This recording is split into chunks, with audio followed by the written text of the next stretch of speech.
Hello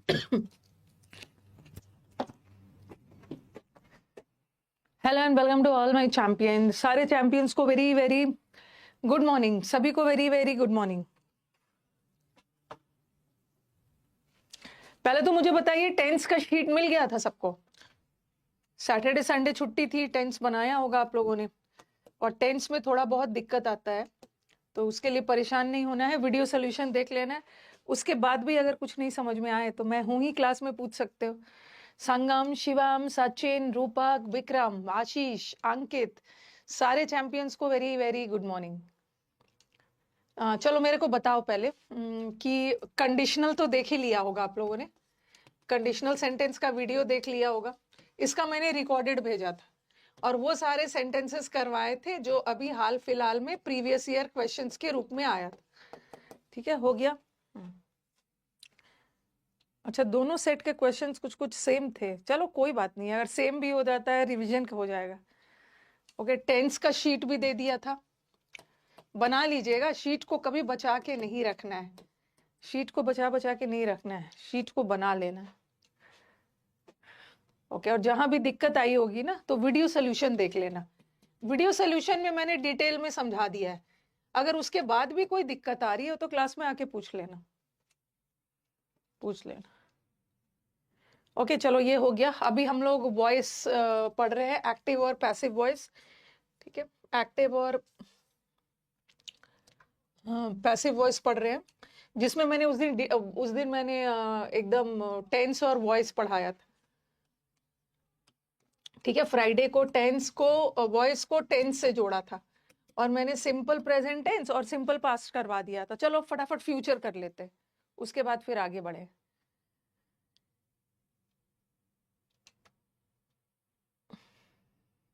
okay,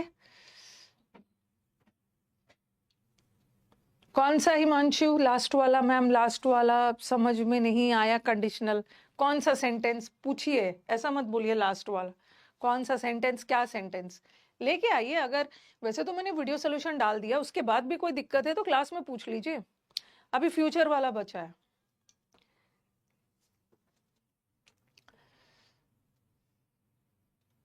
phrasal verb की error sheet का solution video नहीं है। कहाँ भी फ्रेजल वर्ब पढ़ाया कहाँ है अभी?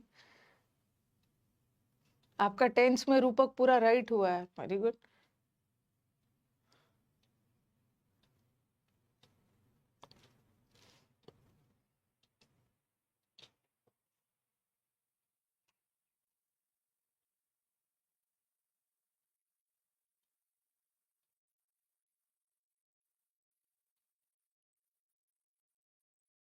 मैंने क्या बोला था मैम? बाय द टाइम आपने बोला था कि कंडीशनल होगा, दोनों पार्ट परफेक्ट होगा। दोनों पार्ट परफेक्ट, ये वाला देखो, वो वाला नहीं है। By the time, by the time, देखो देखो वो अलग सेंटेंस है। ठीक है, बाय द टाइम ये अलग सेंटेंस है। जब तक, ओके, जब तक वो वहां पहुंचा मैं जा चुका था। By the time he reached, okay, I had left, मैं जा चुका था, वो अलग सेंटेंस का टाइम है, टाइप है कंडीशनल का। ओके, जब तक मैं वहां पहुंचा, वो पास्ट टेंस का दोनों सिंपल। हाँ, यहाँ पे एक सिंपल प्रेजेंट जाएगा, एक सिंपल पास्ट है और दूसरा पास्ट परफेक्ट है। मतलब उसके पहुंचने से पहले मैं जा चुका था। ठीक है, ये तो पास्ट की दो घटना होगा। यहाँ टाइम बता रहा है, टाइम बताया जा रहा है।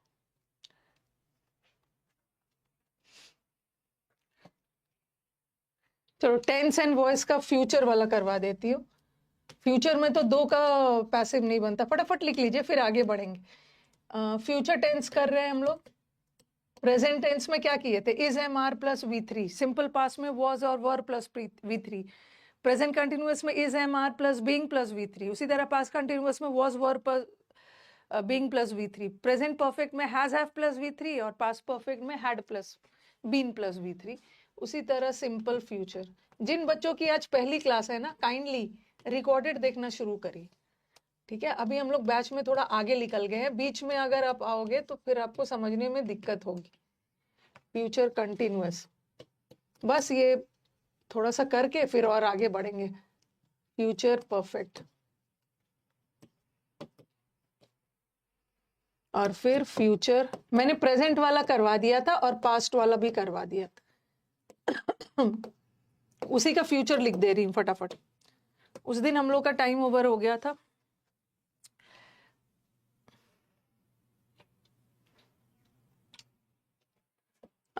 जैसे मैंने लिखा आई विल राइट अ बुक, ये फ्यूचर हो गया ना।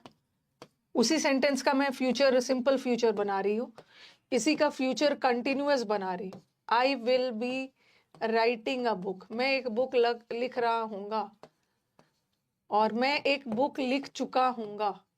विल शैल कुछ भी लगा दो। I will have written a book. आई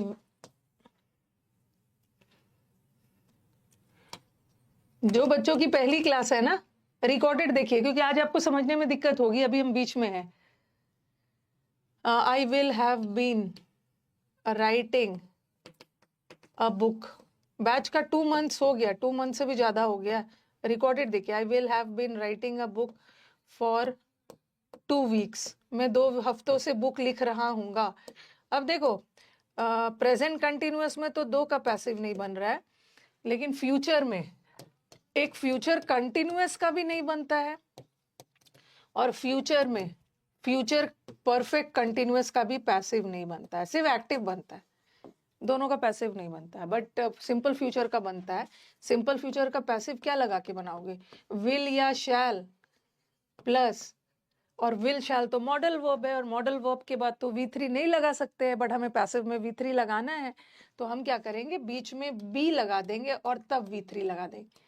आपने पढ़ा भी है कि बी के बाद अगर V3 आ गया, बी के बाद ING आ गया, तो सेंटेंस एक्टिव हो जाता है, और बी के बाद V3 आ गया तो पैसिव हो गया। आप बोलोगे मैम बी लगाने की जरूरत क्यों पड़ रही है? क्योंकि पैसिव बनाते समय हमें थर्ड फॉर्म चाहिए, और मॉडल वर्ब के तुरंत बाद थर्ड फॉर्म होता नहीं है, तो हम B1 लगा के फिर थर्ड फॉर्म लगाएंगे। तो इसका पैसिव कैसे बनेगा? अ बुक विल है तो विल ही रखना, बी रिटन बाय हिम, एक बुक उसके द्वारा लिखी जाएगी। और इसका देख लो, परफेक्ट है, और परफेक्ट टेंस में तो हैव आएगा, मॉडल के बाद तो हैड और हैज नहीं आएगा, हैव ही आएगा। हैव आ गया तो बीन लगा के बनाएंगे। तो इसका पैसिव कैसे बनेगा? विल या शैल तो रहेगा ही, प्लस हैव, और हैव के तुरंत बाद थर्ड फॉर्म नहीं लाना है। हैव के तुरंत बाद थर्ड फॉर्म आएगा तो एक्टिव रहेगा, हमें पैसिव बनाना है ना, तो हैव के बाद बीन लगाकर फिर थर्ड फॉर्म लगाना। तो इसका बन जाएगा अ बुक विल, परफेक्ट है तो हैव लगाओगे, हैड नहीं लगाएंगे क्योंकि मॉडल के बाद हमेशा हैव ही आता है, और पैसिव बनाने के लिए हैव के बाद बीन लगाकर फिर थर्ड फॉर्म लगाना, विल बी रिटन बाय। पहले इसको लिख लीजिए, ठीक है? यही थोड़ा सा अधूरा बचा हुआ था, वो हमने कंप्लीट कर लिया। अब फिर आगे बढ़ेंगे। जिसने सारा रिकॉर्डेड सेशन कर लिया है ना, तो अब तो वो लाइव आ सकते हैं।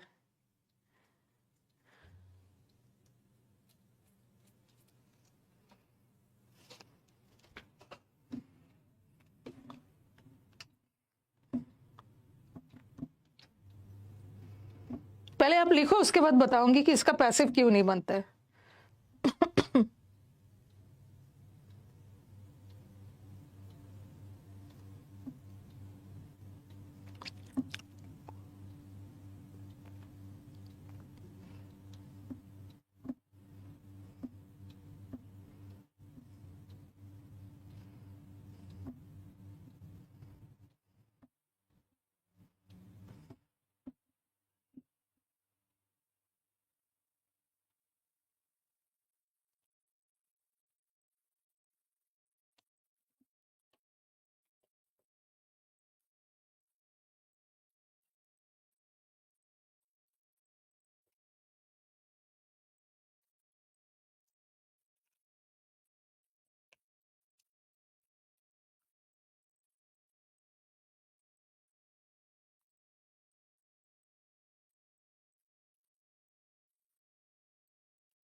ठीक है, हो गया।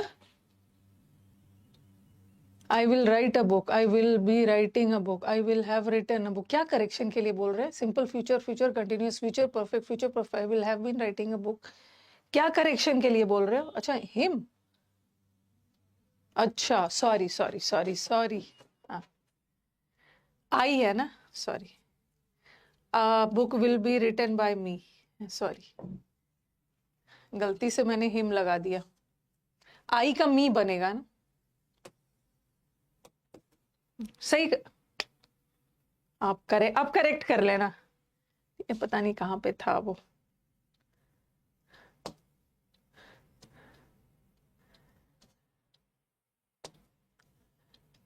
कहाँ था?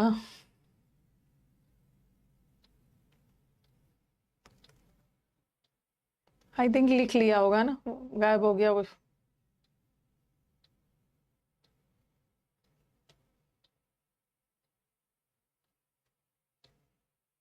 लिख लिया होगा सबने, मी लगा देना। हाँ ठीक है, तो यही वाला जो लिखा है ना, ये मैंने पास्ट परफेक्ट कंटिन्यूअस, इसका यही वाला ऐसा लिखा है, मैंने एक टेबल बना के लिख दिया था आपका, सबने लिख लिया होगा। चलो कोई बात नहीं,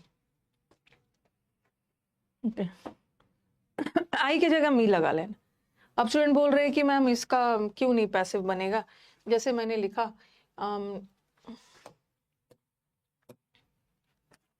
he will be writing a book, ये फ्यूचर कंटिन्यूअस है, तो इसका पैसिव इसलिए नहीं बनेगा। अगर मैं इसका पैसिव बनाती हूँ, अ बुक, विल रहेगा तो विल रहना ही है, विल बी, और आईएनजी है, आईएनजी है, और आईएनजी का पैसिव क्या लगाकर बनाते हैं? बीइंग लगाकर। अब book will be being written, तो ये गलत हो जाएगा, ठीक है। बी और बीइंग एक साथ नहीं आता है, क्योंकि दोनों तो अलग, मतलब दोनों तो एक टू बी वर्ब का ही फॉर्म्स है ना, तो ये नहीं हो।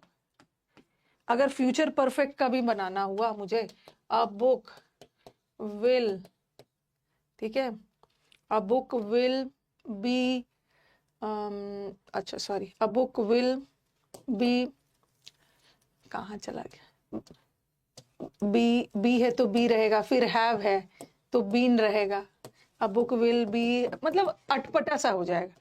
कहीं भी मॉडल वर्ब है ना, तो बी तो लगाना ही होगा, और फिर इस हैव आ गया तो हैव के बाद भी बीन लगना हो, तो बी और बीन एक साथ नहीं आएगा, इसलिए ये सब का पैसिव नहीं बनता, ठीक है, पैसिव इसका नहीं बनता है।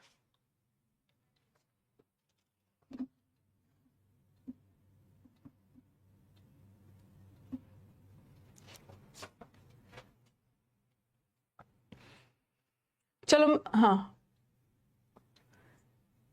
मैम मैं ग्रुप डी की तैयारी कर रहा हूँ, रिकॉर्डेड क्लास रहेगा भाई, ये सब क्वेश्चन नहीं पूछना है।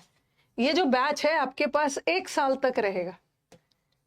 अगर आपने बैच को आज खरीदा है, आज क्या है, आज 7 अप्रैल है ना, 1 साल तक रहेगा। जिस दिन आपने इस बैच को खरीदा है ना, उसके 1 साल तक ये बैच आपके पास 25 तक रहे, 1 साल से ज्यादा आपको चाहिए भी नहीं।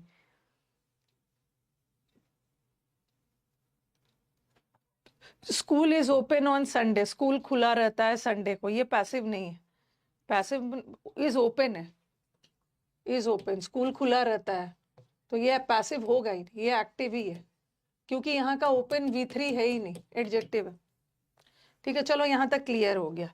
अब आओ, कभी कभी अभी मैंने आपको वॉइस और टेंस पढ़ा दिया, बहुत बेसिक था, ओके, कैसे कैसे क्या क्या बदलता है।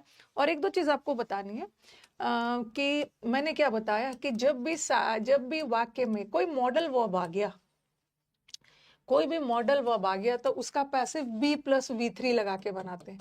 जैसे मॉडल वर्ब में अभी मैंने विल और शैल कराया, विल शैल कुड कुछ भी आ गया ना, तो अलग से पढ़ाऊंगी मैं मॉडल वर्ब का, तो बी प्लस V3 लगा के बना। जब भी वाक्य में आईएनजी आ गया, आईएनजी आ गया, तो उसका पैसिव बीइंग लगाकर बनाना। जब भी वाक्य में हैज हैव हैड आ गया, has have had as a auxiliary verb, as an auxiliary verb has have had आ गया, तो उसका पैसिव क्या लगाकर बनाओगे? बीन लगाकर। अब देखो कहाँ कहाँ कंफ्यूजन आप लोग का रहता है, बता रही। देखो सबसे पहले तो याद रखना है कि जहां भी आईएनजी आ गया तो उसका पैसिव बीइंग लगा के बनाना, लेकिन याद रखना है कि वाक्य में उस आईएनजी को वर्ब का काम करना है। कभी कभी आईएनजी फॉर्म प्रेजेंट पार्टिसिपल भी होता है, कभी कभी जीरेंड भी होता है, तो वहां बीइंग लगाकर मत बनाना, ठीक है? बीइंग लगाकर नहीं बनाना। कुछ कुछ मैं आपको जहां जहां कंफ्यूजन होगा वो भी बताऊंगी। और जब भी has, have, had auxiliary verb के रूप में आ गया, ओके, जब भी ऑक्सिलरी वर्ब के रूप में आ गया तो उसका पैसिव बीन लगाकर बनाना, बीन प्लस बी3। ये कहीं साइड में लिखिए, अब आप कहाँ कंफ्यूज हो सकते हो बता रही, साइड में लिख लीजिए।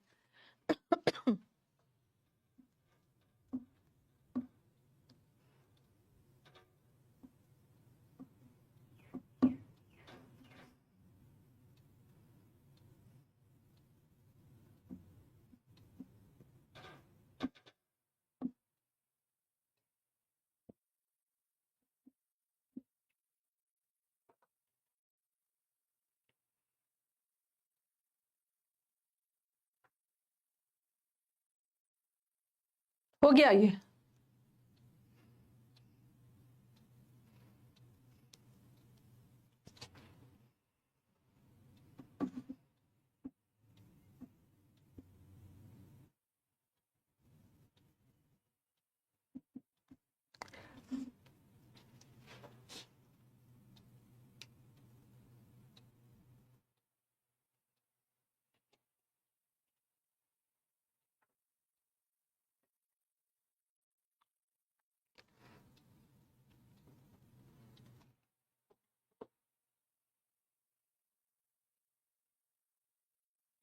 लिख लिया। अब ये इसी चीज को करवा रही।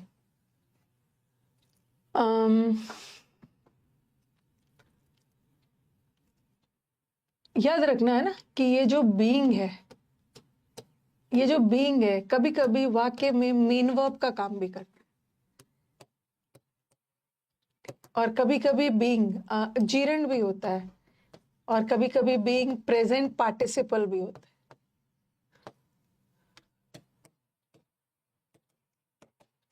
ये प्रेजेंट पार्टिसिपल का सेंस पे भी आता है। पहले मॉडल वाला करवा देती हूँ।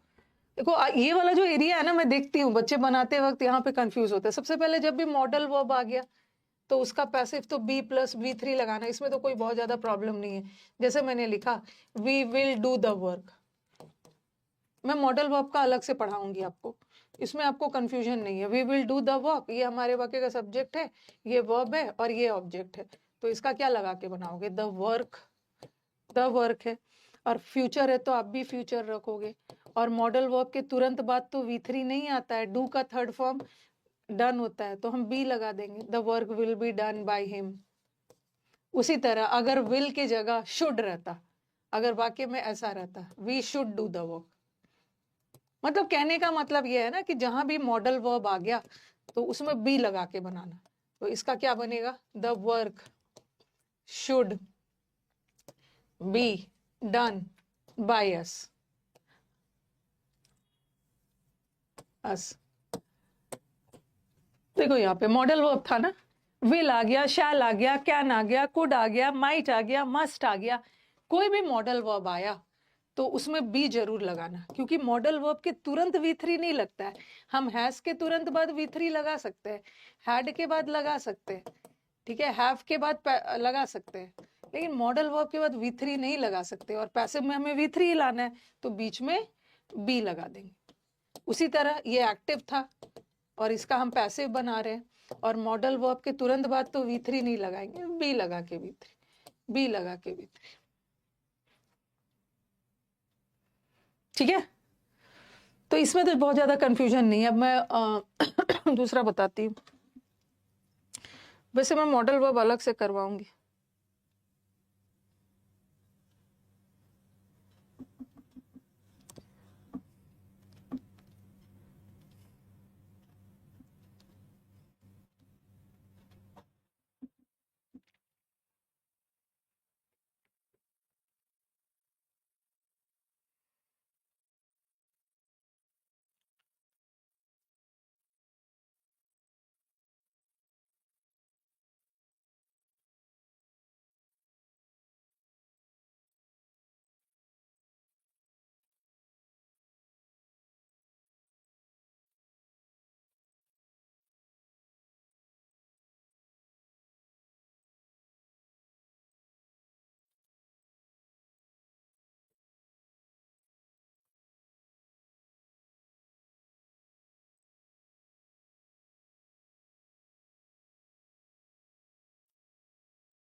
ठीक है, इतना हो गया।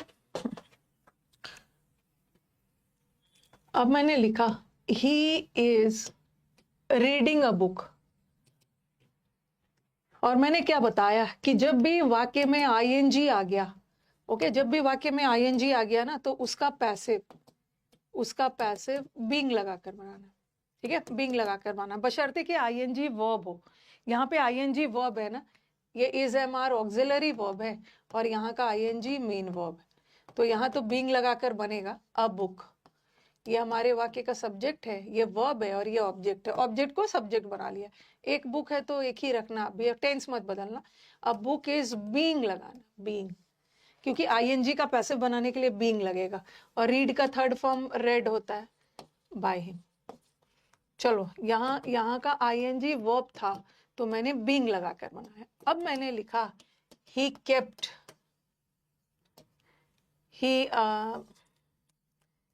ही केप्ट मी वेटिंग, उसने मेरे से इंतजार करवाया। हाँ, तो आप ये सोचोगे कि मैम ने तो क्लास में बोला है कि जब भी सेंटेंस में आईएनजी आ गया तो उसका पैसिव तो बीइंग लगाकर बनेगा, लेकिन याद रखना बीइंग लगाकर तब बनेगा ना जब वाक्य का आईएनजी मेन वर्ब का काम कर रहा। बट यहाँ ये मेन वर्ब नहीं है, ठीक है, यहाँ ये मेन वर्ब नहीं है। मेन वर्ब तो केप्ट है, मेन वर्ब ये है, उसने मुझसे क्या करवाया। ही केप्ट मी वॉट का जवाब आ रहा, ठीक है, उसने मेरे से क्या करवाया, उसने मेरे से इंतजार करवाया, व्हाट का जवाब आ रहा है, इसका मतलब है जीरेंड। ठीक है, यहाँ पे जीरेंड है, तो इसका बीइंग लगाकर मत बनाना। ये हमारे वाक्य का सब्जेक्ट है, ये वर्ब है, और ये ऑब्जेक्ट है, और ऑब्जेक्ट को सब्जेक्ट बना लो आई। और चूंकि सेंटेंस पास्ट टेंस में जा रहा है तो वॉज लगाओगे। और कीप केप्ट का थर्ड फॉर्म भी कीप का केप्ट ही होता है, आई वॉज केप्ट। और ये वेटिंग को ऐसे ही रखो, क्योंकि ये नाउन है ना, जीरेंड है, इसमें बीइंग मत लगाना। I was kept waiting by him. ठीक है, तो ये सेंटेंस थोड़ा ध्यान से देखो कि मैम यहाँ तो आपने बीन लगा के बनाया, और आपने बोला है कि जब भी आईएनजी आ गया बीन लगाना। मैंने ये भी बोला है ना आईएनजी को मेन वर्ब का काम करना, बट यहाँ का आईएनजी वर्ब थोड़ी था, वर्ब तो ये, यहाँ का आईएनजी तो जीरेंड था। ठीक है, वहां बीन मत लगाना। फिर एक और सेंटेंस लिखती हूँ, I saw him doing the work, मैंने उसको काम करते हुए देखा। और हुए का सेंस जा रहा है, इसका मतलब है कि ये प्रेजेंट पार्टिसिपल है,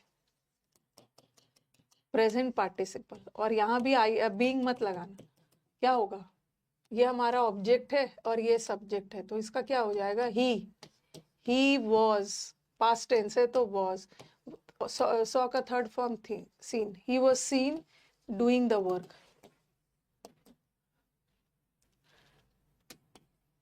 द वर्क बाय मी। ठीक है, मेरे को बताओ ये क्लियर हो रहा है। ठीक है, क्या आप बोलोगे मैम यहाँ भी तो आईएनजी है तो आप बीइंग क्यों नहीं लगा रहे हो, यहाँ भी तो आईएनजी था तो आपने बीइंग क्यों नहीं लगाया, क्योंकि मेन वर्ब था। वो बीइंग तब लगेगा जब मेन वर्ब आ गया, बट ये तो एक जगह जीरेंड है, एक जगह पार्टिसिपल।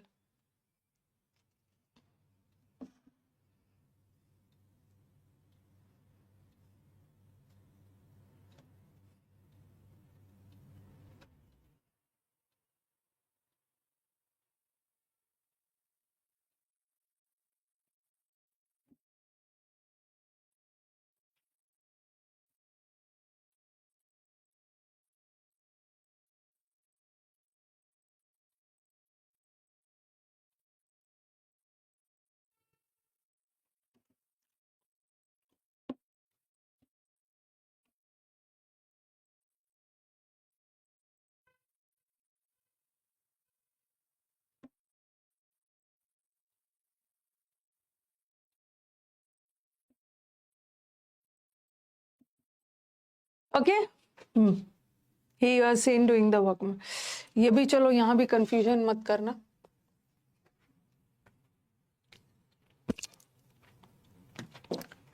अब मैंने लिखा he has a book, he has a big house. Active, और याद रखना कि पैसिव तभी बनता है ना जब एक्शन ट्रांसफर होता है, काम कोई और कर रहा है, उसका प्रभाव किसी और पे पड़ रहा है। और फिर मैंने लिखा he has done the work, he has done the work. अब ये क्या है, ऑक्सिलरी, और ये क्या है, मेन वर्ब। और आप बोलोगे मैम आपने तो बोला है कि जब भी वाक्य में हैज हैव हैड आ गया तो उसका पैसिव बीन लगाकर बनता, BEEN, बीन। लेकिन कब, जब वाक्य में हैज हैव हैड ऑक्सिलरी का काम करे तब उसका पैसिव बीन लगा के बनता है, ठीक है। तो यहाँ ऑक्सिलरी का काम कर रहा है तो इसका पैसिव क्या लगाकर बनेगा, द वर्क, ठीक है। ये ऑब्जेक्ट है द वर्क, हैज और हैज हैव हैड जब भी वाक्य में ऑक्सिलरी वर्ब का काम कर रहा है तो उसका पैसिव बनाते समय बीन लगाकर फिर V3 लगाना। अगर अगर अगर हैज के तुरंत बाद V3 लगा दोगे तो वो तो एक्टिव ही रह जाएगा, लेकिन हमें तो पैसिव बनाना है। पैसिव बनाते समय बीन प्लस V3 लगा के बनाना, हैज बीन डन बाय। तो बीन लगाकर तब बनाते हैं जब वाक्य में हैज हैव हैड ऑक्सिलरी का काम कर रहा है, ठीक है। बट यहाँ has have had main verb का काम कर, मेन वर्ब। ये क्या है, सब्जेक्ट, ये क्या है, वर्ब, और ये हमारा ऑब्जेक्ट। और इसका पैसिव बनेगा ही नहीं क्योंकि has have had as a main verb possession बताता है, okay. Has have had as a main verb possession बताता है, मालिकाना अधिकार बता रहा है। तो यहाँ पे कोई एक्शन ट्रांसफर नहीं हो रहा है। ही हैज, काम ही ने किया और पूरा तो वो काम हुआ ना। ही ने कुछ किया और उसका इफेक्ट जाके इस काम पे पड़ा, मतलब ये काम पे क्या इफेक्ट पड़ा कि ये काम पूरा हो गया, ओके। ही ने क्या को पूरा किया, काम को। तो यहाँ पे एक्शन ट्रांसफर हो रहा है, सब्जेक्ट से जा रहा है ऑब्जेक्ट पे। बट ये वाला जो बिग हाउस है ये ऑब्जेक्ट है ही नहीं, ठीक है। ही के पास खुद घर है, ठीक है। ये सब्जेक्ट कॉम्प्लीमेंट है, सब्जेक्ट के बारे में ही अतिरिक्त जानकारी दे जा रहा है। ही के पास खुद एक घर है, ही घर का मालिक है। ऐसा नहीं है कि ही ने कोई काम किया इफेक्ट जाके घर पे पड़ा। तो इसका पैसिव बनेगा ही नहीं, बनेगा। पैसिव तब बनता है जब एक्शन ट्रांसफर होता है सब्जेक्ट से ऑब्जेक्ट।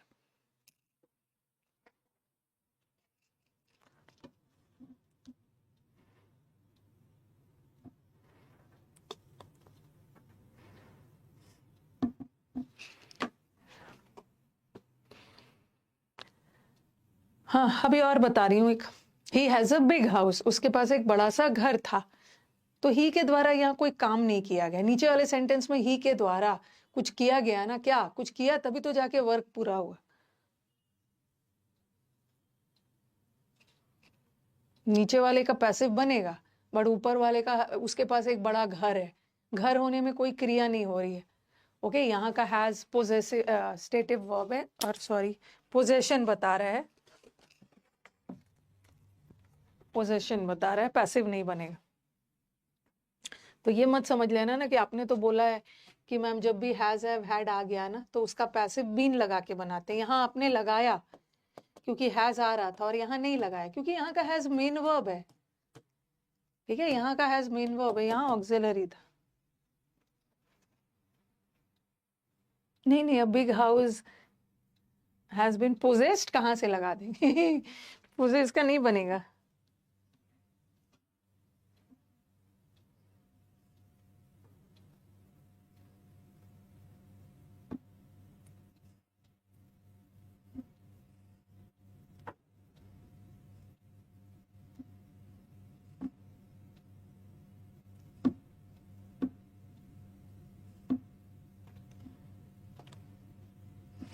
पोजेशन मालिकाना अधिकार बनाने में कोई काम थोड़ी हो रहा, जबरदस्ती नहीं बना लेना। पोजेशन में कोई एक्शन वगैरह नहीं हो रहा है। अब देखो, अब मैंने लिखा ही टेक्स टी, वो चाय पीता है, ही टेक्स टी। तो इसका बनेगा ना, ओके। वो चाय पीता है, पीने का काम चाय का हो रहा है, तो ही टेक्स टी, तो इसका क्या बनेगा, T is taken by him. यहां भी पीने का सेंस है, हिम, ही टेक्स टी, ओके।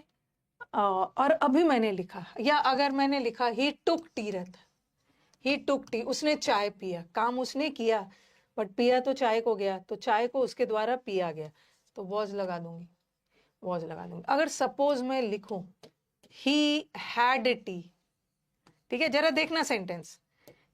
कभी कभी ना हैज हैव हैड, कभी कभी has have had as a main verb possession भी बताता है। पोजेशन अगर has have had main verb के रूप में पोजेशन बताए तो उसका पैसिव मत बनाना। जैसे जैसे मैंने लिखा आई हैड 2 बुक्स, मेरे पास 2 किताब थे, इसका पैसिव नहीं बनेगा। नो डाउट यहाँ का जो हैड है ये मेन वर्ब है, मेन वर्ब।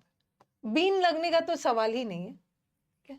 बीन, थोड़ा सेंटेंस पे ध्यान देना, ओके। बीन लगने का तो सवाल ही नहीं है यहाँ पे, क्योंकि मैं बार बार बोल रही हूँ कि हम बीन तब लगाते हैं ना, वाक्य में बीन लगा के पैसिव तभी बनाओगे जब सेंटेंस में हैज, हैव, हैड ऑक्सिलरी का काम कर रहा है। ऑक्सिलरी का काम कर रहा है तो उसका पैसिव बीन लगा के बनाना। बट यहाँ का had as a main verb है और यहाँ का हैड भी मेन वर्ब है, दोनों जगह मेन वर्ब है। जैसे जैसे ये मैंने लिखा ना, ही टुक टी, हम चाय को टेक भी करते हैं, मेन वर्ब है, और हम चाय को हैज हैव हैड भी करते हैं, मेन वर्ब करते हैं, ओके। लेकिन जब भी हैज हैव हैड पोजेशन बताए ना तो उसका पैसिव बनेगा ही नहीं। यहाँ का हैज हैव हैड पोजेशन बता रहा है ना, मेरे पास 2 किताबें हैं, मैं 2 किताब का मालिक हूँ, आई पोजेस 2 बुक्स, मैं आई ओ 2 बुक्स, तो यहाँ का तो पोजेशन बता रहा है। और जब भी हैज हैव हैड पोजेशन बताए, मालिकाना अधिकार बताए, तो वहां पे कोई क्रिया थोड़ी हो रही है कि हैड आई ने कुछ किया, उसका प्रभाव जाके बुक पे पड़ा। तो यहाँ का पोजेशन बता रहा है, इसका पैसिव नहीं बनेगा, नहीं बनेगा। लेकिन मैंने चाय पिया, ही टुक टी और ही हैड टी, दोनों का मतलब सेम ही है। बट चाय को हम टुक भी कर सकते हैं, चाय को हैड भी कर सकते हो। तो जब इसका पैसिव बना, ओके, आपने कोई काम किया और पिया तो चाय को गया, तो जब इसका पैसिव बनेगा तो इसका भी पैसिव बनेगा। अब आप बोलोगे कि मैम आपने तो बोला है कि हैज हैव हैड जब मेन वर्ब का काम कर रहा है तो पैसिव नहीं बनेगा, लेकिन यहाँ तो नहीं बना। क्यों? क्योंकि यहाँ का हैड पोजेशन बता रहा था, बट यहाँ का हैड में कोई क्रिया हो रही है, उसके द्वारा चाय पिया जा रहा है। यहाँ का हैड पोजेशन के सेंस में नहीं है, ड्रिंक या ड्रैंक के सेंस में, तो इसका पैसिव बनेगा। क्या बनेगा? T was. जब भी मेन वर्ब आ गया, सिंपल पास्ट है ना, ये सिंपल पास्ट है, ठीक है, सिंपल इसका बना के बताओ, बनाओ इसका। इसका तो नहीं बनेगा, क्योंकि यहाँ का has have had main verb है और यहाँ पे कोई क्रिया नहीं हो रही। आपके पास 2 किताब होने में कोई क्रिया नहीं हो रही, बट आपके द्वारा चाय पिया गया, यहाँ चाय पीने में क्रिया हुई है, तो बनाओ इसका पैसिव। जैसे इसका बना है ना पैसिव, ये दोनों वाक्य का मीनिंग सेम है, इसका भी बनेगा वैसे ही। मुझे पैसिव बना के बताइए।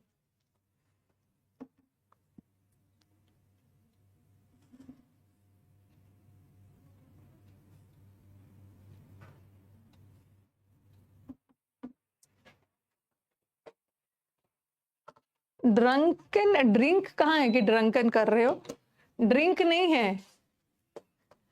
अरे जो आपका वर्ब आया है, जो वर्ब आया है उसी का थर्ड फॉर्म बनाओगे ना, ठीक है। तो यहाँ ड्रिंक कहाँ है कि ड्रंकन ड्रंकन कर रहे हो? Yes Indranil, you are right, correct बोल रहे हो। ये सिंपल पास्ट, देखो ये सिंपल पास्ट था, और सिंपल पास्ट का पैसिव क्या लगा के बनाते हैं? Was plus V3, okay. Was या वर प्लस V3, बस टी सिंगुलर है, तो टी वॉज। हैड, हैड का थर्ड फॉर्म भी हैड ही होता, बाय हिम, ठीक है। वॉज इज एम आर के बाद थर्ड फॉर्म होता है, और V2 भी हैड ही होता है, V3 भी हैड ही होता है। बीन मत लगाना यहाँ पे। अब बोलोगे कि मैम आपने बोला है कि हैज हैव हैड आ गया, बीन लगाना, क्योंकि बीन तब लगाते जब हैज हैव हैड ऑक्सिलरी का काम कर रहा है, बट यहाँ तो मेन वर्ब है। और कभी कभी तो मेन वर्ब होते हुए भी पैसिव नहीं बनता, जब पोजेशन बताए, पोजेशन बताए तो ये सब जगह पे गलती नहीं करना।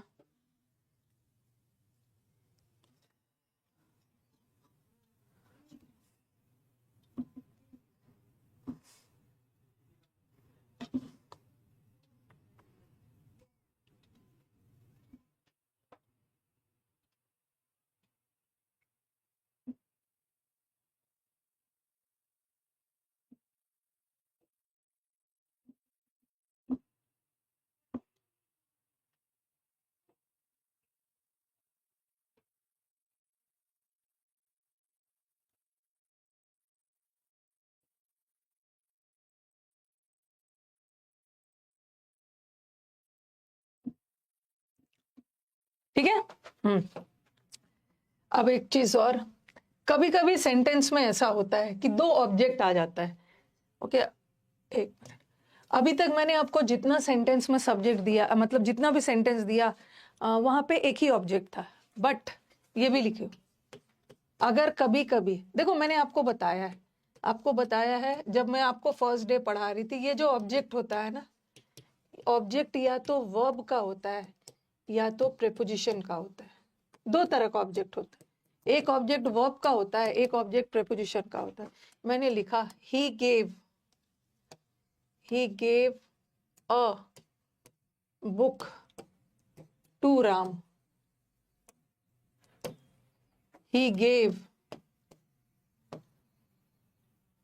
me a book. ठीक है, he gave me a book। जरा सेंटेंस पे ध्यान देना, किसी भी वर्ड को ऑब्जेक्ट होने के लिए क्या होना है, नाउन या प्रोनाउन। नाउन या प्रोनाउन। अब ही हमारे वाक्य का सब्जेक्ट और ये हमारे वाक्य का ऑब्जेक्ट, ये हमारे वाक्य का वर्ब है, सॉरी, ये सब्जेक्ट है, ये वर्ब है। और ही ने क्या दिया, किताब दिया, ये भी ऑब्जेक्ट है। किसको दिया, राम को दिया, ये भी ऑब्जेक्ट है।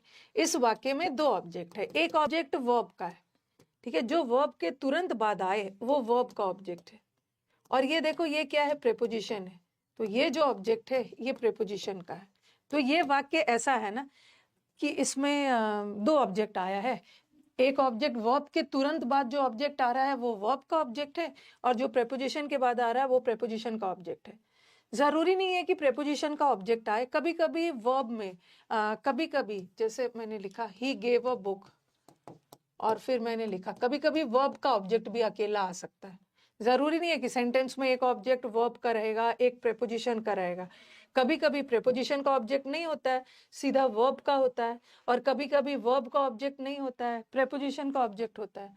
ही gave a book, he gave Ram a book, ठीक है, he gave Ram a book. अब जरा सेंटेंस देखना, यहाँ पे तो हमारे पास दो ऑब्जेक्ट था, एक प्रेपोजिशन, एक वर्ब का था और एक प्रेपोजिशन का था।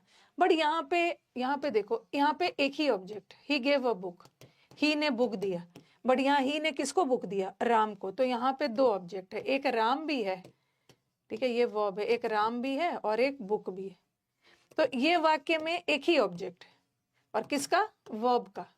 एक ही ऑब्जेक्ट है वर्ब का, और इस वाक्य में दो ऑब्जेक्ट है, और दोनों ऑब्जेक्ट वर्ब का ही है, क्योंकि यहाँ पे तो कोई प्रेपोजिशन नहीं आया ना। देखो, ये वर्ब है और यहाँ वर्ब का बस एक ही ऑब्जेक्ट था, बट यहाँ वर्ब का दो ऑब्जेक्ट था। यहाँ ही ने बुक दिया, बट यहाँ ही ने किसको, राम को क्या दिया, बुक दिया, दो ऑब्जेक्ट है। और जब भी वर्ब का दो ऑब्जेक्ट आ गया, तो जो वर्ब से सबसे सटे हुए है उसको हम बोलते हैं इनडायरेक्ट ऑब्जेक्ट। इनडायरेक्ट, जो सबसे पहला है और जो वर्ब से सटा हुआ है वो इनडायरेक्ट ऑब्जेक्ट है, और ये कैसा ऑब्जेक्ट है, डायरेक्ट ऑब्जेक्ट। तो कभी कभी हमारे वाक्य में दो ऑब्जेक्ट आ जाता है, जिसको हम बोलते हैं डाई ट्रांजिटिव वर्ब। डाई का मतलब क्या है, डाई का मतलब होता है टू। तो आपको मैंने आपको बताया था ना, आपको जब वर्ब पढ़ाया था, तो ट्रांजिटिव वर्ब किसको बोलते हैं। ट्रांजिटिव वर्ब्स वो वर्ब्स होते हैं जो अपने साथ एक ऑब्जेक्ट लेता है, ठीक है। ट्रांजिटिव वर्ब्स वो वर्ब्स होते हैं जो अपने साथ ऑब्जेक्ट लेता है। और कभी कभी हमारा वर्ब दो ऑब्जेक्ट लेता है। जब हमारा वर्ब दो ऑब्जेक्ट लेगा तो उसको हम डाई ट्रांजिटिव बोलते हैं, पहला वाला को इनडायरेक्ट बोलते हैं। जैसे यहाँ को, इसको हम डाई ट्रांजिटिव नहीं बोलेंगे, ठीक है, ये वाला में तो एक ही ऑब्जेक्ट था। पहला वाला इनडायरेक्ट ऑब्जेक्ट होता है, दूसरा वाला डायरेक्ट ऑब्जेक्ट होता है, ठीक। तो कभी कभी वाक्य ऑब्जेक्ट दो तरह का होता है, एक वर्ब का होता है, एक प्रेपोजिशन का होता है। पहला वाला में दोनों का था, एक वर्ब का भी ऑब्जेक्ट है, एक प्रेपोजिशन का भी। यहाँ पे वर्ब का ऑब्जेक्ट है एक ही, और यहाँ पे वर्ब का दो ऑब्जेक्ट है। अगर मैंने ऐसा लिखा, ऐसा लिखता, ही सेड टू राम, तो यहाँ पे देखो ये प्रेपोजिशन है, और प्रेपोजिशन के बाद राम ऑब्जेक्ट आ रहा है। ऑब्जेक्ट होने के लिए नाउन या प्रोनाउन, तो राम नाउन है। तो अब देखो, कभी कभी हमारे सेंटेंस में एक वर्ब का ऑब्जेक्ट होता है, एक प्रेपोजिशन का होता है। कभी कभी वर्ब का प्रेपोजिशन का नहीं होता है, वर्ब ही का ऑब्जेक्ट होता है एक। कभी कभी वर्ब का दो ऑब्जेक्ट होता है और कभी कभी वर्ब का ऑब्जेक्ट होता ही नहीं है, सीधा प्रेपोजिशन का ऑब्जेक्ट होता है, सीधा प्रेपोजिशन का ऑब्जेक्ट होता है। लेकिन अभी मुझे आपको डायरेक्ट ट्रांजिटिव करवाना है। कभी कभी हमारे सेंटेंस में दो ऑब्जेक्ट आ जाता है, और जब भी हमारे वाक्य में दो ऑब्जेक्ट आ गया तो उसका पैसिव भी दो तरीके से बनेगा। पहला वाला इनडायरेक्ट होता है, दूसरा वाला डायरेक्ट होता है। जैसे जैसे लिखा मैंने, ही टीचेस ग्रामर, ठीक है, वो हमें ग्रामर पढ़ाते हैं, वो ग्रामर पढ़ाते हैं। तो यहाँ पे ये क्या हो गया, सब्जेक्ट, ये क्या हो गया, वर्ब, और ये हो गया ऑब्जेक्ट। और इस वाक्य में एक ही ऑब्जेक्ट है ना, और जब भी वाक्य में एक ऑब्जेक्ट आ गया तो पैसिव भी एक तरह से ही बनेगा। ग्रामर, ये हमारा ऑब्जेक्ट है, इसको सब्जेक्ट बना लेंगे। और प्रेजेंट टेंस है, प्रेजेंट टेंस में इज एम आर लगेगा, ग्रामर सिंगुलर है तो इज लगेगा। और टीच का थर्ड फॉर्म गलती से भी टीच्ड मत करिएगा, टीच का थर्ड फॉर्म टॉट होता है, grammar is taught by him. तो यहाँ तो हमारा एक ही ऑब्जेक्ट था, और जब वाक्य में एक ही ऑब्जेक्ट है तो उसका पैसिव भी एक ही तरीके से बनेगा। लेकिन कभी कभी वाक्य में दो तरह के ऑब्जेक्ट आ जाते हैं, अगर दो ऑब्जेक्ट आ गया तो उसका पैसिव भी दो तरीके से बनेगा।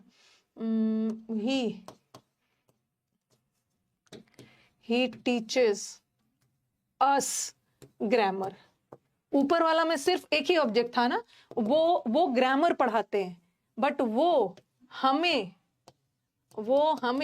ग्रामर पढ़ाते हैं। तो इस वाक्य में दो ऑब्जेक्ट आ गया, एक ऑब्जेक्ट ये है और एक ऑब्जेक्ट ये है, और दोनों ऑब्जेक्ट वर्ब का ही है, वर्ब का ही है। और वर्ब के तुरंत बाद आ रहा है, उसको इनडायरेक्ट बोलते हैं, और बाद वाले को हम डायरेक्ट बोलते हैं।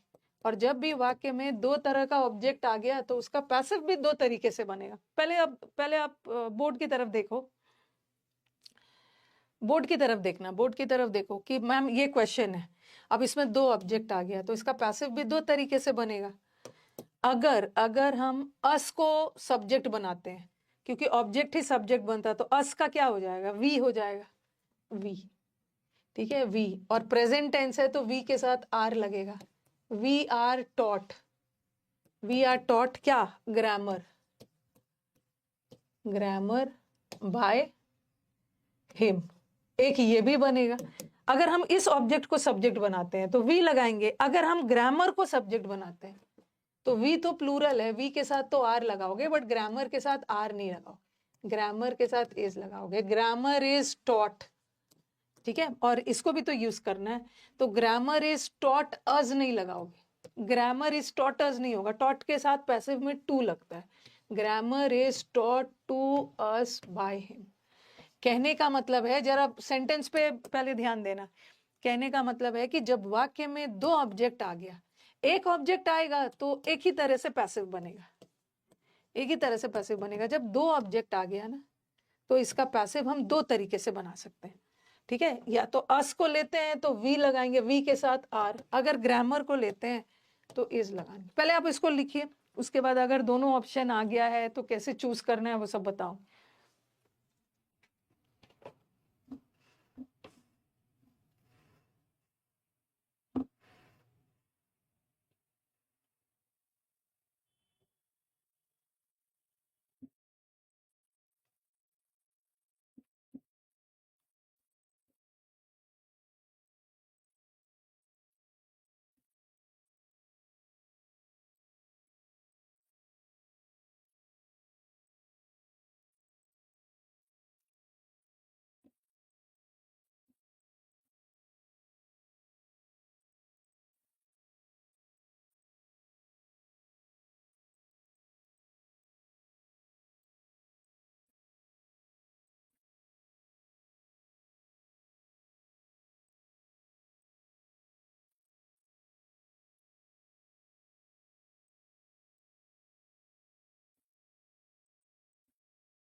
Okay,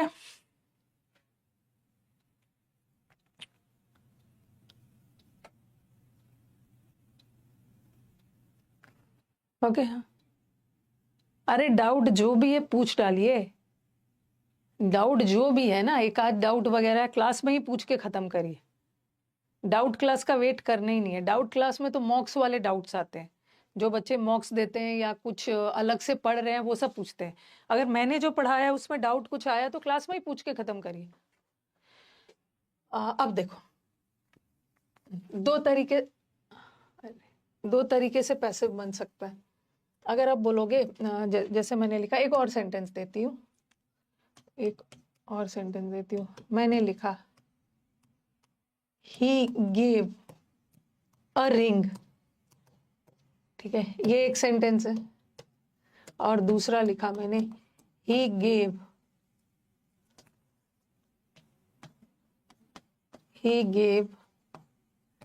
her a ring.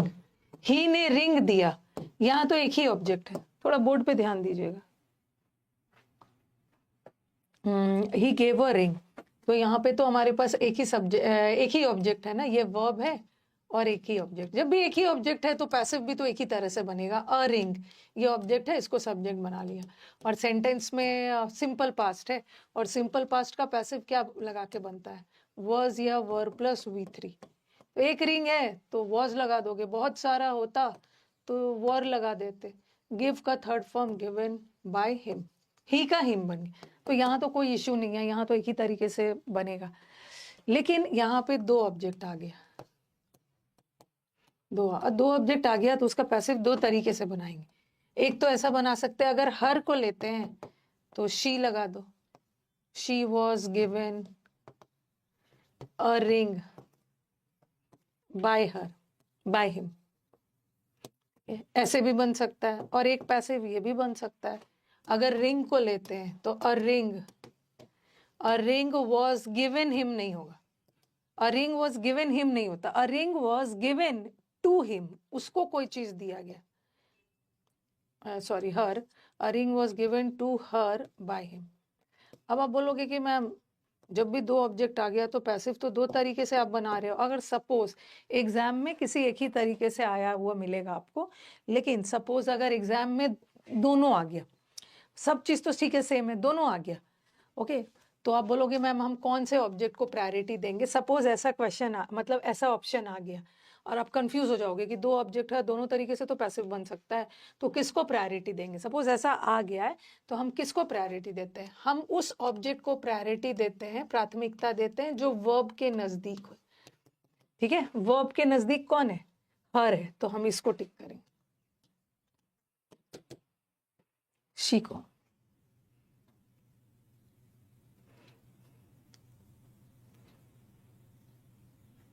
अगर दोनों आ गया और बाकी सारा चीज सेम है, टेंस वगैरह में कोई दिक्कत नहीं है, यहाँ वॉज गिवन, यहाँ भी वॉज गिवन, सब ठीक ठाक है, तो अगर बाकी सारा चीज सेम हो, बस शी और रिंग का डिफरेंस हो कि एक जगह शी को पहले लगा, एक जगह रिंग हो, तो उस केस में हमें प्रायोरिटी जो वर्ब के नजदीक है उसको देना है। लेकिन सपोज अगर ऐसा यही क्वेश्चन ऐसा आया, मतलब ये क्वेश्चन हो और उसमें ऐसा ऑप्शन हो, अ रिंग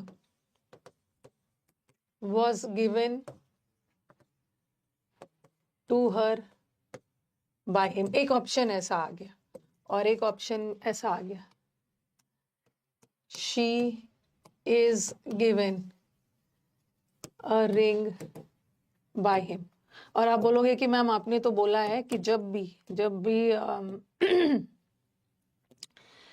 भी दोनों आ गया ना तो आप वर्ब के नजदीक वाले को प्राथमिकता देना, प्रायोरिटी देना। वर्ब के नजदीक हर है तो आपने इसको दिया, तो आप बोलोगे मैम यहाँ भी इसको देना है, नहीं, यहाँ हम इसको दे ही नहीं सकते क्योंकि यहाँ इन्होंने बहुत बड़ा ब्लंडर किया है, ओके, बहुत भारी गलती किया है, क्योंकि इन्होंने यहाँ तो टेंस ही बदल दिया, ठीक है, टेंस ही बदल दिया। सेंटेंस हमारा जा रहा है पास्ट टेंस में और इसको इन्होंने प्रेजेंट टेंस कर दिया, तो ये तो ऑप्शन किसी हाल में नहीं होगा, चाहे शी को प्राथमिकता दिया ही क्यों नहीं है, तब हम उस केस में इसी को देंगे। ठीक है, ग्रामर का कोई अगर एरर इधर उधर दिया है ना तब हम इसको प्रायोरिटी नहीं दे सकते। ऐसा वाला प्रायोरिटी तभी दिया जाएगा जब सब चीज सेम हो, कोई भी ग्रामर वगैरह का एरर ना हो, सिर्फ रिंग और शी में डिफरेंस हो तो वर्ब के नजदीक वाला। लेकिन यहाँ पे तो हम इसको मान ही नहीं सकते क्योंकि हमारा सेंटेंस जा रहा है पास्ट टेंस में और हम इसको प्रेजेंट को टिक नहीं कर सकते चाहे शी वर्ब के नजदीक ही क्यों ना। Okay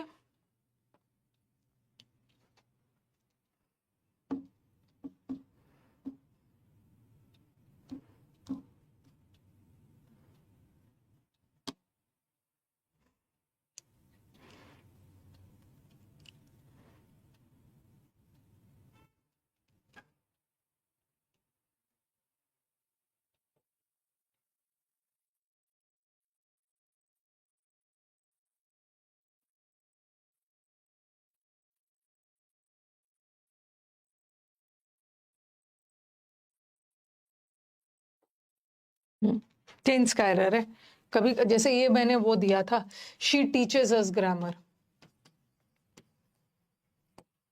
she teaches us grammar, और एक ऑप्शन में कर देंगे ग्रामर, ग्रामर इज टीच्ड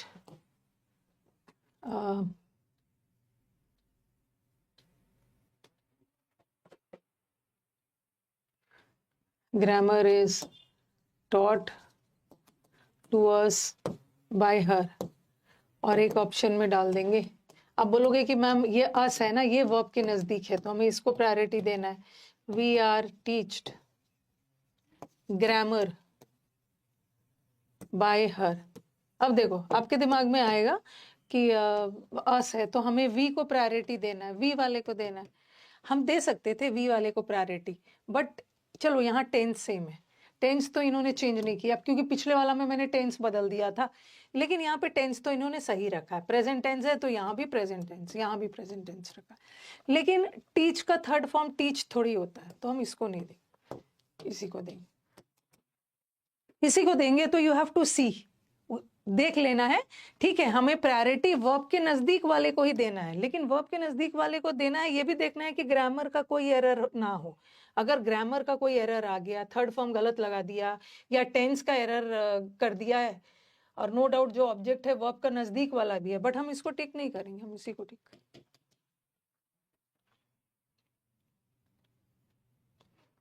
ओके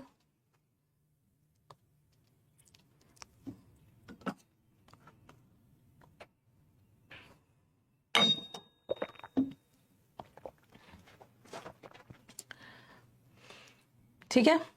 एक ये भी हो गया, वाक्य में दो ऑब्जेक्ट आ गया, पैसिव दो तरीके से बनेगा, बाकी सारा चीज सेम है, कोई ग्रामर का एरर नहीं है तो वर्ब के नजदीक वाले को प्रायोरिटी दो। अदरवाइज ग्रामर का कोई एरर आ गया है तो वर्ब के नजदीक वाले को प्रायोरिटी नहीं देना। कभी कभी सेंटेंस में दो ऑब्जेक्ट आ गया, जैसे ये देखो he gave her a ring, तो यहाँ तो दो ऑब्जेक्ट आ रहा है और दोनों ऑब्जेक्ट प्रेपोजिशन का है, सॉरी वर्ब का है, वर्ब का है, दोनों ऑब्जेक्ट वर्ब का है। तो हम दो ऑब्जेक्ट आ गया और दोनों वर्ब का है, तो इसका पैसिव दो तरीके से हमने बनाया। बट कभी कभी दो ऑब्जेक्ट आता है और एक वर्ब का हो और एक प्रेपोजिशन का हो, तब क्या करोगे? He gave a ring to her. अब बताना, he gave a ring to her, यहाँ तो दोनों ऑब्जेक्ट वर्ब का था, बीच में कोई प्रेपोजिशन नहीं आया, और जब दोनों ऑब्जेक्ट वर्ब का है तो दो तरीके से बनाओगे। बट यहाँ दो ऑब्जेक्ट आ रहा है, ये भी एक ऑब्जेक्ट है और ये भी एक ऑब्जेक्ट है, लेकिन एक ऑब्जेक्ट तो वर्ब का है और दूसरा ऑब्जेक्ट प्रेपोजिशन का है। तो आप बोलोगे मैम यहाँ भी तो दो ऑब्जेक्ट है, तो इसका भी तो पैसिव दो तरीके से बनेगा। नहीं, इसका पैसिव दो तरीके से नहीं बनेगा।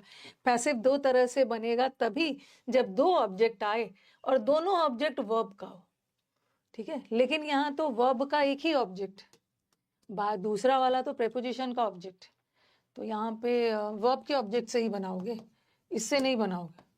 अ रिंग पास्ट है, वॉज गिवन, बाय तो लास्ट में लगाते हैं ना, to her by him, by को बीच में मत लगाना।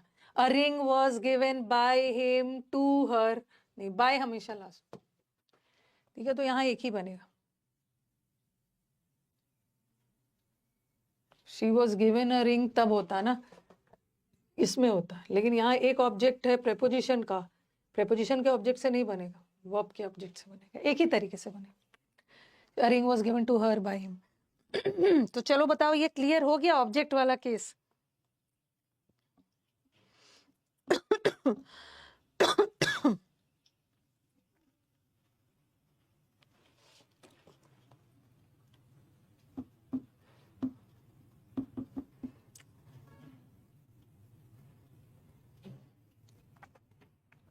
क्लियर है? दो तरह से पैसिव तभी बनेगा जब दोनों ऑब्जेक्ट वर्ब का हो, लेकिन यहाँ पे एक वर्ब का है और एक प्रेपोजिशन का है, तो यहाँ तो एक ही तरह से बनेगा, वो भी वर्ब के ऑब्जेक्ट। ओके, तो यही वाला सारा खेल था यहाँ पे। ठीक है, जब भी वाक्य में दो ऑब्जेक्ट आ गया तो उसका पैसिव दो तरीके से बनेगा। एक चीज और,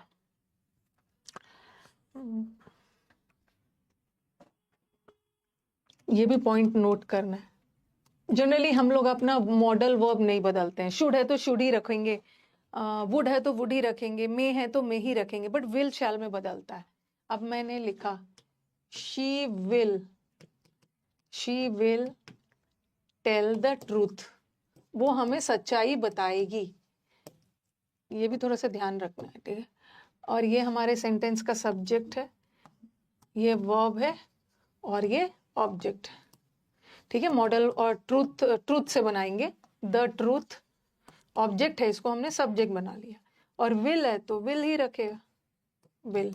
और मॉडल वर्ब के सिंपल प्रेजेंट है, और मॉडल वर्ब के साथ तो V3 लगाने के लिए बी लगा के V3 लगाओगे ना। The truth will be told by her, she का हर बन गया, तो इसका पैसिव बन गया। ठीक है, इसका पैसिव बन गया। अब मैंने लिखा क्वेश्चन था, इसका एक्टिव था, इसका पैसिव बना है। एक और लिखा मैंने, आई शैल टेल हर। अच्छा ये छोड़ो, ये मैंने लिखा ही विल टेल हर। तो यहाँ विल था तो आपने भी विल रखा, और यहाँ भी ही विल टेल हर, तो हर है, हर का क्या बनाओगे? हर का शी बनाओगे, शी विल। ठीक है, शी हमारा ऑब्जेक्ट है, इसको हमने सब्जेक्ट बनाया, और बीच में लगा दो she will be told by him, उसको उसके द्वारा कहा जाए। तो अभी तक आप देख रहे हो कि यहाँ विल था तो आपने भी विल डाला, यहाँ भी आपने विल था तो यहाँ भी विल डाला। लेकिन कभी कभी विल और शैल में चेंजेस होता है। पहले आप इसको लिखो,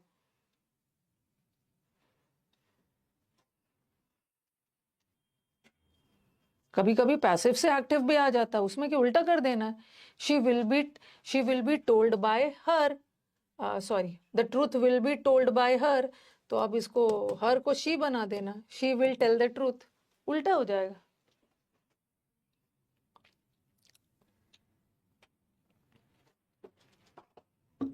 रिकॉर्डेड क्लास वाले बच्चे सैटरडे को डाउट सेशन में आएंगे।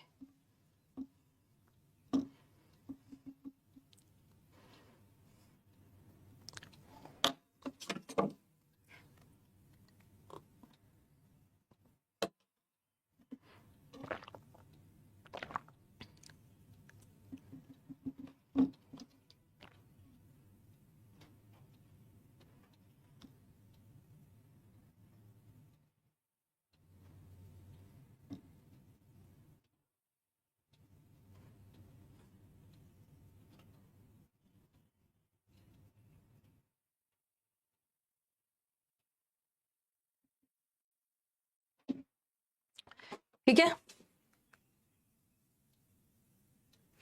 Ma'am, a ring was given to her by him, he will give a ring to her।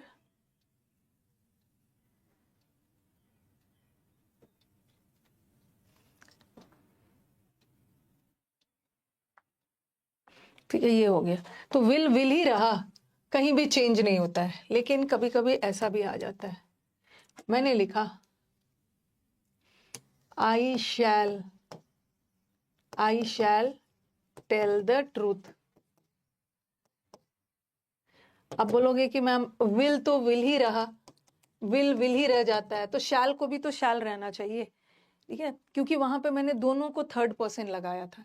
जैसे ये लगाया था ना, ही, जैसे मैंने लिखा he will tell the truth, तो ट्रूथ भी थर्ड पर्सन है और ही भी थर्ड पर्सन है, ठीक है, ही भी थर्ड पर्सन है। बट यहाँ पे देखो ये जो आई है ये हमारे वाक्य का सब्जेक्ट है और आई फर्स्ट पर्सन,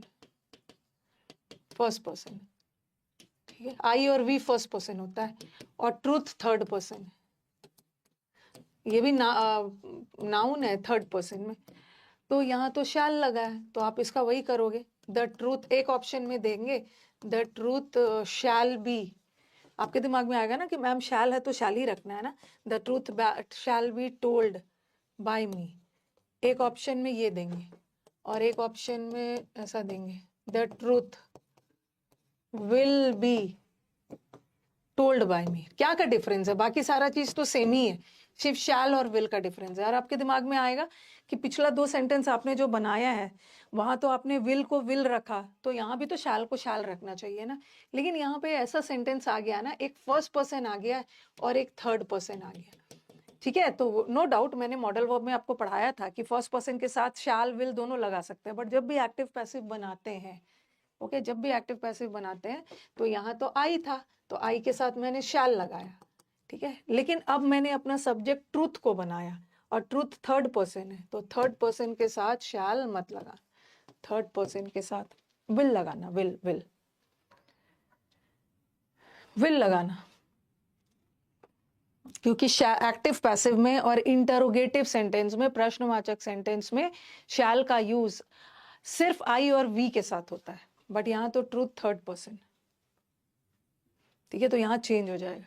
कभी कभी वाक्य ऐसा भी आ सकता है, जैसे ही विल टेल मी, तो ही के साथ तो उन्होंने विल लगाया क्योंकि ही थर्ड पर्सन के साथ विल लगता है, और इसी का मुझे 2 तरीके से पैसिव बनाना, 2 तरीके से, तो इसका पैसिव मी है तो आई आएगा, एक होगा I will be told by him, और एक ऑप्शन में आएगा I shall be told by him. चलो अब मुझे बताओ क्या होगा, कौन वाले को प्रायोरिटी दोगे?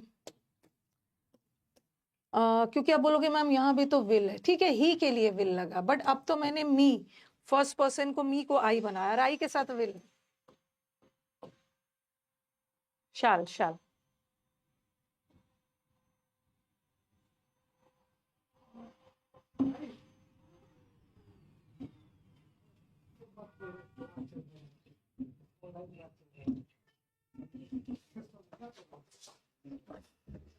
छोड़ दो, करने दो, या तो हाँ उतना आ नहीं रहा, सफाई हो जाए।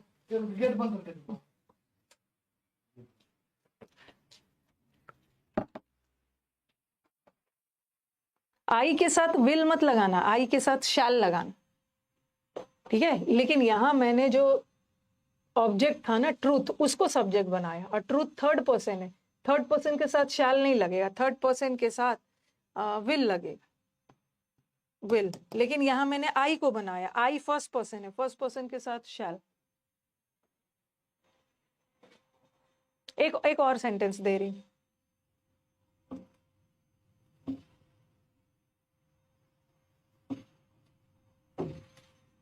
आज मैं YouTube पे फिगर ऑफ स्पीच पढ़ाऊंगी, और ये जो फिगर ऑफ स्पीच है ना ये हर एग्जाम में आता है, ये एसएससी में भी आता है, यू नेवर नो, पैसेज दे देंगे और पैसेज में कोई वर्ड उठा के दे देंगे, बोलेंगे इसका फिगर ऑफ स्पीच क्या है, तो ये फिगर ऑफ स्पीच एक तो सीयूटी एग्जाम में भर भर के आएगा, सीयूटी एग्जाम मतलब जितने भी सेंट्रल यूनिवर्सिटी में एंट्रेंस एग्जाम में आता है, और जो टीजीटी पीजीटी का एग्जाम होता है, टीचिंग वाले एग्जाम, उसमें आता है, स्टेट एग्जाम होता है उसमें आता है, सीडीएस में भी भर भर के आएगा, और एसएससी के पेपर में भी मैंने देखा है, एसएससी के पेपर में पैसेज था और पैसेज में से एक वर्ड निकाल के बता दिया, दे दिया, बोला कि बताओ कि इसका फिगर ऑफ स्पीच क्या है, ये सिमिली है, मेटाफर है, ऑक्सीमोरन है, क्या है, ओके, तो ये सब एग्जाम में आता है, और जो स्कूल एग्जाम्स होते हैं ना 9th-10th वाले में, उसमें तो भर भर के आता ही, तो ये फिगर ऑफ स्पीच काफी डिमांड था, फिगर ऑफ स्पीच करवाने के बाद मैं ट्रांसफॉर्मेशन करवाऊंगी।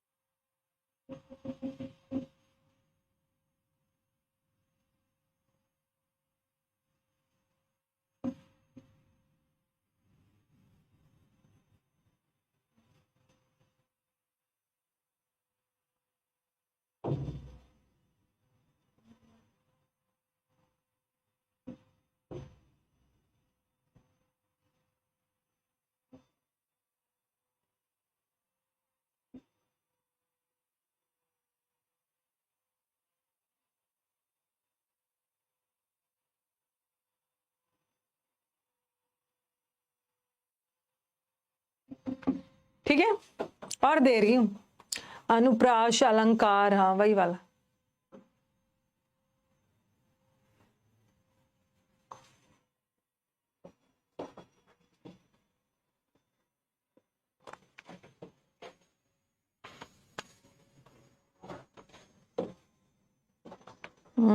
नेक्स्ट,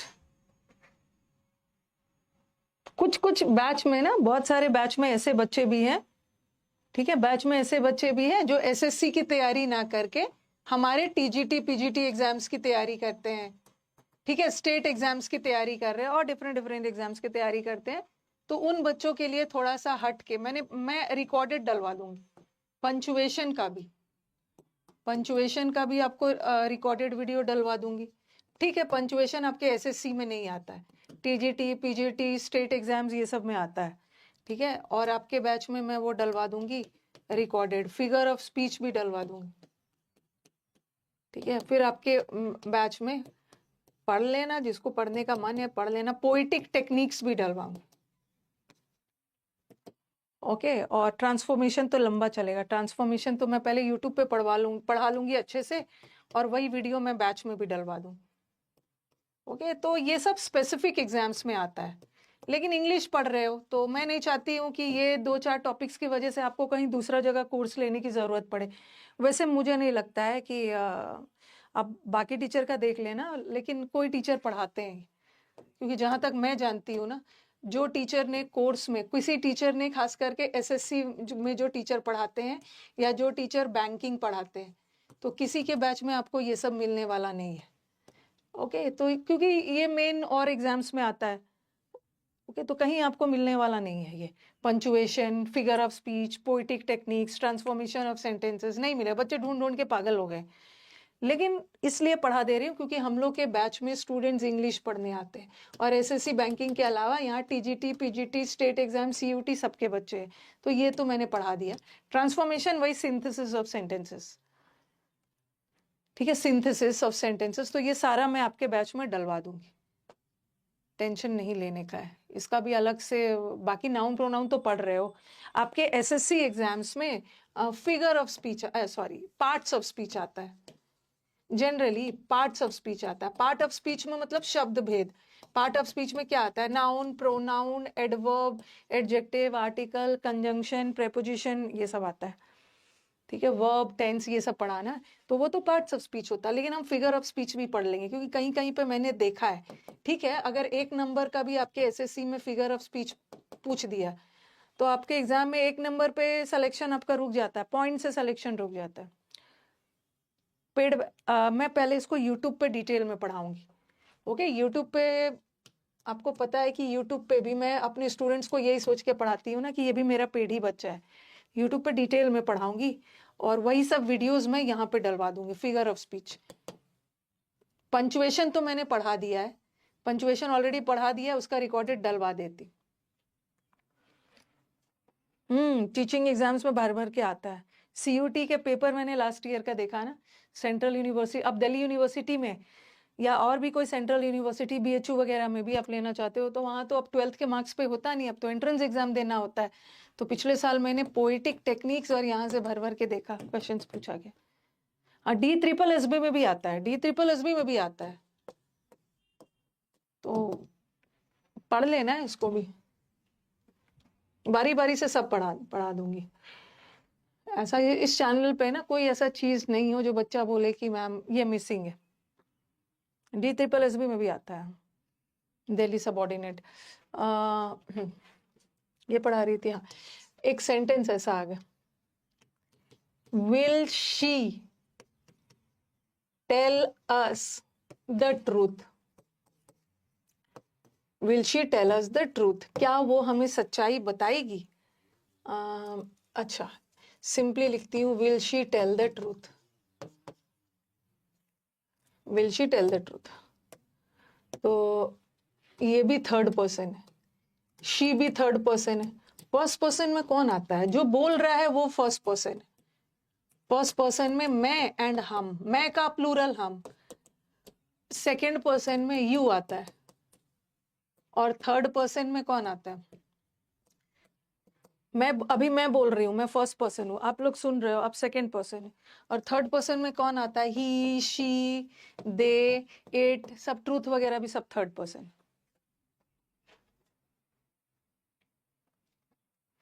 सीधा यूपीएससी पे ही चले जाते हैं। एसएससी निकाल निकाल नहीं रहा, सीधा यूपीएससी की तैयारी करने लगे। ये भी थर्ड पर्सन, ये भी थर्ड पर्सन है। देखो ये जो विल लगा था थर्ड पर्सन के लिए, ये सब्जेक्ट था और ये ऑब्जेक्ट है, और हमें ऑब्जेक्ट भी तो थर्ड ही पर्सन है, तो यहाँ पे हम नहीं बदलेंगे। क्या लगेगा? विल लगेगा या शैल लगेगा? Will the truth be told, modal आ गया है तो बी लगाओगे, टोल्ड बाय हर। क्या लगेगा यहाँ पे? यहाँ पे शैल में बदलने की जरूरत नहीं है। शी भी थर्ड पर्सन था तो थर्ड पर्सन के साथ विल लगेगा, और ट्रूथ भी तो थर्ड ही पर्सन है, तो वहां पे हम शैल नहीं लगाते। शैल तो आई और वी के साथ लगाते, विल लगाएंगे, विल विल। यूपीएससी भी आपका निकलेगा, लेकिन पहले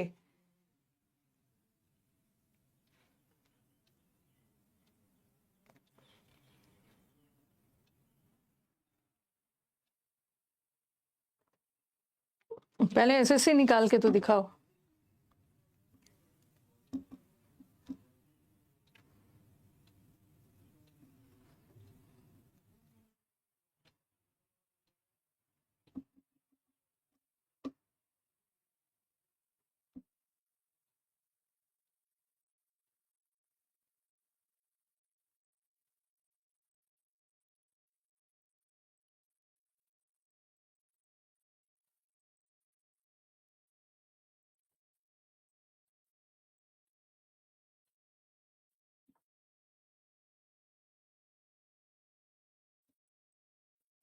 यहां नहीं बदलेंगे, लेकिन सपोज ये क्वेश्चन ऐसा रहता,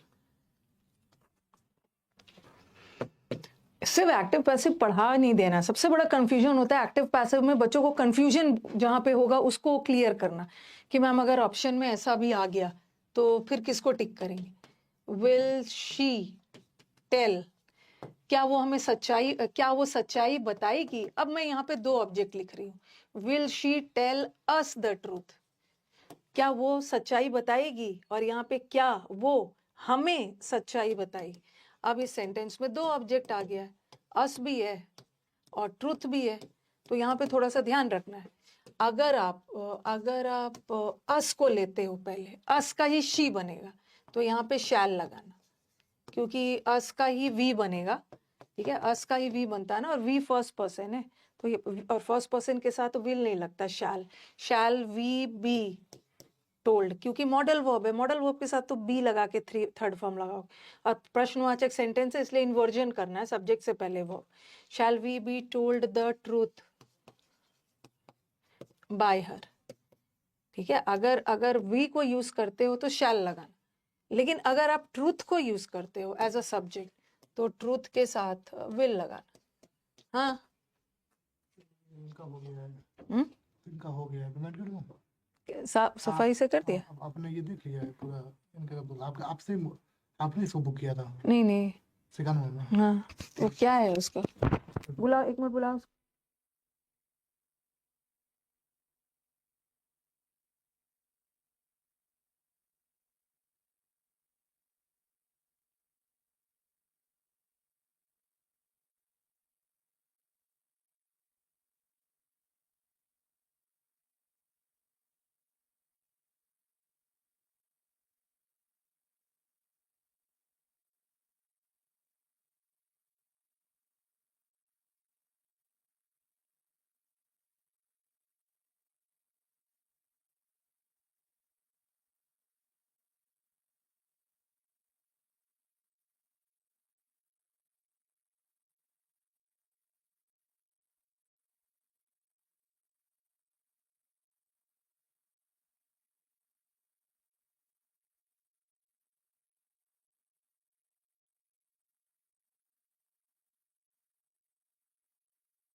चलो, shall we be told the truth by her, अगर वी को चुनते हो तो शैल लगाना, लेकिन अगर ट्रूथ को सब्जेक्ट बनाते हो तो ट्रूथ तो थर्ड पर्सन है, थर्ड पर्सन के साथ विल लगाना।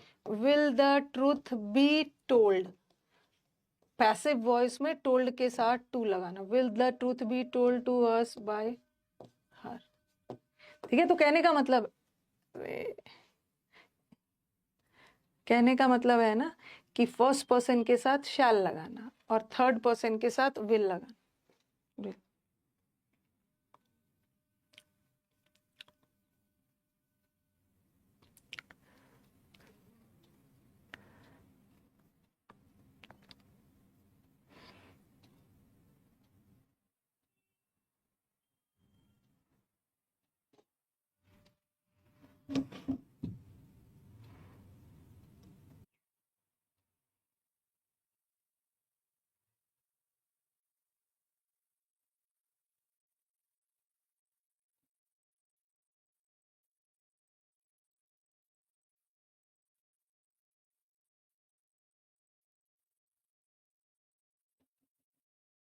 ओके, एक्टिव वॉइस में टोल्ड के साथ टू नहीं आता है, बट पैसिव में आता है। आई टोल्ड, एक्टिव वॉइस में नहीं आता बट पैसिव में आता है। Will that truth be told us नहीं हो, told to us. Connected, okay. नहीं, दोनों करेक्ट है, अरे दोनों करेक्ट। अगर सपोज दोनों आ ही गया तो किसको प्रायोरिटी देना, किसको प्रायोरिटी दोगे? सब वैसे तो दोनों करेक्ट है, लेकिन अगर बाकी सारा चीज सेम है, कहीं कोई गड़बड़ी नहीं है, और तो जो वर्ब के नजदीक अस है, वर्ब के नजदीक जो ऑब्जेक्ट है अस, उसी को प्रायोरिटी देना, अगर बाकी सारा चीज सेम है। ऐसे तो दोनों करेक्ट है, ऐसे आएगा नहीं एग्जाम में। अगर दोनों आ गया तो प्रायोरिटी आपको जो वर्ब के नजदीक है उसको देना। मेरे को यहाँ बताना है ना कि अगर थर्ड, आप बोलोगे कि मैम विल है तो हम विल क्यों नहीं रख रहे, यहाँ विल था तो हमने यहाँ भी विल रखा, इसलिए क्योंकि दोनों थर्ड पर्सन था, थर्ड पर्सन के साथ तो हम विल लगाएंगे ही। लेकिन यहाँ पे देखो, एक फर्स्ट पर्सन है और एक थर्ड पर्सन है, ये थर्ड पर्सन, तो जब थर्ड पर्सन लेते हो तो उसके साथ विल लगाना, जब फर्स्ट पर्सन लेते हो उसके साथ शैल लगाना। ऐसे तो दोनों करेक्ट है, लेकिन अगर दोनों आ गया तो प्रायोरिटी उसको देना जो वर्ब के नजदीक है, इनडायरेक्ट ऑब्जेक्ट।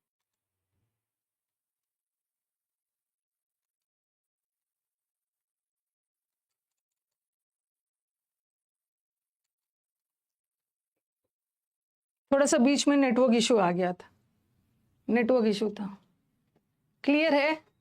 तो आज तो हमने ऑब्जेक्ट वाला डिटेल में डिस्कस कर लिया, मुझे नहीं लगता अब आपको प्रॉब्लम होना चाहिए। हाँ, नेट इशू आ गया था। प्रायोरिटी इसको देना जो वर्ब के नज़दीक है, वर्ब के नज़दीक वाले को प्रायोरिटी देना। तो यहीं तक रहने देते हैं, ठीक है, यहीं तक रहने देते हैं। अब मैं आगे आपको कल और भी पढ़ाऊंगी कि हर जगह हम बाय लगा रहे हैं। एक्टिव से पैसिव बनाते समय हम कौन सा प्रेपोजिशन यूज कर रहे हैं? बाय। क्या है? एक्टिव से पैसिव बनाते समय बाय का यूज हो रहा है, बट कभी कभी बाय का यूज नहीं भी होता है। ठीक है, कहाँ यूज होगा कहाँ नहीं होगा, अगर दोनों आ गया ऑप्शन में, एक जगह है एक जगह नहीं है, तो किसको प्रायोरिटी देना है कल डिस्कस करेंगे। ठीक है, कल डिस्कस करेंगे। आज जिसको भी फिगर ऑफ स्पीच पढ़ना है, आज यूट्यूब पे 11:30 बजे आ सकते हैं। बाकी 1 बजे तो हम आपके पेड बैच में मिलेंगे ही। 1 बजे आपका समुद्र मंथन वाला बैच है और 11:30 बजे यूट्यूब है।